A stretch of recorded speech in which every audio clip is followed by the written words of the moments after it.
प्रिय IAS aspirant, मैं doctor आनंद प्रदीक्षित उद्बोधन करता रहता हूँ आप लोगों का। कंटेंट के लिए तो पेड बैचेज़ हैं, छोटी छोटी फीस तक के उपलब्ध हैं। अब आप ना आए तो वो आपकी इच्छा है, लेकिन यहाँ पर मैं वो बातें बताता हूँ जो कोई नहीं बताता। आपको अगर आईएएस करना है तो आप उन लोगों की बातें मत सुनिए जिन्होंने कभी सफलता प्राप्त नहीं की है। ये बहुत कड़वी बात है लेकिन सच है। वो कहेंगे ये कि वो असफल लोगों का दर्द समझते हैं, तो बेटा ये दर्द का रिश्ता नहीं है। आपको साथ बैठ के रोना नहीं है। साथ बैठ के सियार रोते हैं, गीदड़ रोते हैं जंगल में, इकट्ठे बैठ के रोते हैं, हू आवाज़ आती है बहुत तेज़ से। सियार रोते हैं, सिंह दहाड़ता है और अकेला दहाड़ता है। सिंह को साथ दहाड़ने के लिए किसी की ज़रूरत नहीं पड़ती है। आपको सिंह बनना है, गीदड़ नहीं, जकाल नहीं बनना है। आपको वो दर्द महसूस नहीं करना है कि जो उन्होंने किया है, कि वो असफल का दर्द समझते हैं, तो आप उनकी बात सुने। झूठ बोलते हैं तमाम लोग कि वो इंटरव्यू बोर्ड में हैं, कि वो आईएएस का इंटरव्यू लेते हैं, कि ऐसा करते। इंटरव्यू अगर कोई लेता होगा, एग्जामिनर होगा, तो परीक्षा का नाम कभी नहीं बताएगा। ये कंडक्ट रूल्स का उल्लंघन है, इसके लिए उसको सज़ा हो सकती है।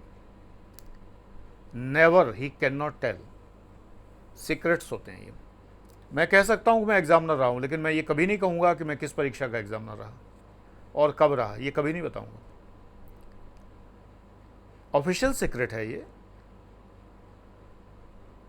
तो तमाम लोग आपको, मेरे एक छात्र ने कहा कि वो एक इग्नू से पब्लिक एड में एमए कर रहे हैं, तो असाइनमेंट सबमिट करने के लिए यूनिवर्सिटी जाते हैं, तो जो प्रोफेसर उन्हें घेर के बैठ जाते हैं, कहते हैं मैं आईएएस का इंटरव्यू लेता हूँ, मैंने ये देखा है।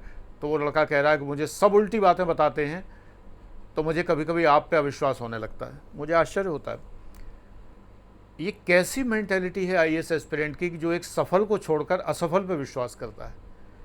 क्योंकि वो जो प्रोफेसर साहब हैं, जो जैसा उसने बताया, वो भी आईएएस में हमेशा फेल हुए लोगों में से बैठे, तभी प्रोफेसर हुए बाद में। सभी नहीं होते ऐसे, बहुत से प्रोफेसर आईएएस में बैठते ही नहीं, उनका टारगेट नहीं होता। मेरा भी नहीं था जब मैं प्रोफेसर था, मजबूरी में बैठना पड़ा जब नौकरी पक्की नहीं थी। तो बेटा मत सुनिए इन लोगों की, ये सब झूठ बोलते हैं। आईएएस में तो पूरा हिंदुस्तान बैठता है, और हर कोई अपने को अनुभवी बताता है कि वो 4 बार बैठा, 3 बार बैठा, मेंस तक पहुंच गया था। बड़ी भारी उपलब्धि होती, मैं मेंस तक पहुंच गया। इससे बड़ी उपलब्धि मैं इंटरव्यू तक पहुंच गया। ये तक पहुंच जाना क्या होता है? सफल नहीं हुए ना। आपको अधिकार नहीं है दूसरों को गाइड करने का। सिर्फ सफल ही अधिकार रखता है कि वो आपको प्रॉपरली गाइड करे। तो अगर आप उनकी सुनते हैं तो बर्बाद होंगे आप। होइए, मैनू की ये 5 मिनट आपके बर्बाद हो गए। आपको लगे सफल की बात सुनने में 5 मिनट भी आपके बर्बाद होते हैं, लेकिन असफल की बात रस ले ले के घंटे भर सुनते हैं, क्योंकि वो अपनी असफलता की कहानियां झंडे गाड़ के सुनाता है। अरे बस वो तो एक क्वेश्चन था, उसमें उन्होंने ऐसा पूछा और मुझे गुस्सा आ गया, मैंने ऐसे लिखा, उसके बाद उसी में नंबर कट हो गए मेरे। नहीं तो मैं कलेक्टर तो बन गया था। एक सज्जन पढ़ाते हैं, वो अपने नेम प्लेट में लिखे हुए हैं भविष्य का कलेक्टर। मुझे फ़ोटो भेजी थी किसी छात्र ने, भविष्य का कलेक्टर। ये क्वालिफिकेशन है, भविष्य का कलेक्टर। हद है। आप लोग उनकी सुनते हैं।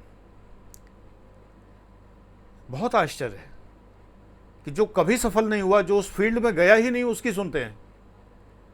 ये तो ऐसे ही हुआ कि मुझे बद्रीनाथ जाना है, केदारनाथ जाना है, अमरनाथ धाम जाना है, यात्रा करनी है, और मैं किसी से पूछूं कि यात्रा के बारे में बताइए, कैसे करते हैं, क्या करते हैं, कौन से वहाँ होटल हैं, क्या है, और वो बड़े उससे बताने लगे। मैं पूछूं आप कब गए थे, बोलो मैं कभी नहीं गया था।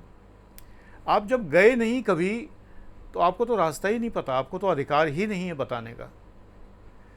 जिस रास्ते नहीं गए उस रास्ते की बारीकियां बता रहे हैं। ये जो 3 चरण हैं परीक्षा के, इन्होंने इतना बंटाधार किया है आईएएस एस्पिरेंट का, जिसकी कोई सीमा नहीं। आप सोचते हैं पहले प्री करना है, और अगला जो वो भाई साहब जो हैं वो प्री 3 बार निकाल चुके हैं, तो बहुत क्वालिफाइड है, प्री तो क्वालिफाई करवा ही देंगे। बेटा प्री भी वही क्वालिफाई करता है, वही क्वालिफाई करता है जो प्री का सिलेबस पूरा कवर कर लेता है। और अगर प्री का पूरा सिलेबस कवर कर लेता है तो मेंस में बचा क्या? ऑप्शनल बचा और कुछ चीज़ें बची। तो वो उसने पढ़ी ही नहीं है, तो मेंस नहीं कर पाया क्वालिफाई। और अगर मेंस कर लिया है तो इंटरव्यू के लिए उसकी पर्सनैलिटी नहीं है इस लायक। उसके गाइडेंस से आप मेंस तक नहीं पहुंचेंगे, ये बात ध्यान रखिए। उसने कर लिया ठीक है, लेकिन फिर आप क्या करेंगे बाद में? आप सोचते हैं बाद में जो है वो मॉक इंटरव्यू ज्वाइन कर लेंगे, फलाना। नहीं होता इससे। ये मोनोलिथिक तैयारी है, मोनोलिथिक एकाश्मिक तैयारी है। एक पत्थर है, उससे पूरी गुफा बनाई जा रही है। एक पत्थर से पूरा मंदिर तराशा गया है। ये टुकड़ों टुकड़ों मंदिर नहीं बनता है। ये वही एक पत्थर मैं आपको बनाता हूँ, आप एक शिला के समान है, मैं तराश के आपको पूरी 3 मंजिला मंदिर तैयार कर देता हूँ, प्री मेंस इंटरव्यू सब कुछ। और ये काम वो नहीं कर सकते, कभी भी नहीं कर सकते। लेकिन मेरा आपसे कहना यही है कि आप उन्हीं के पास जाइए, क्योंकि आपको आस्था उन्हीं के पास, आप वहीं जाइए। जिसकी जितनी बड़ी क्वालिफिकेशन हो, जो जितनी बार रह गया हो, उसी के पास जाइए आप। मेरा आपसे निवेदन है। Thank you.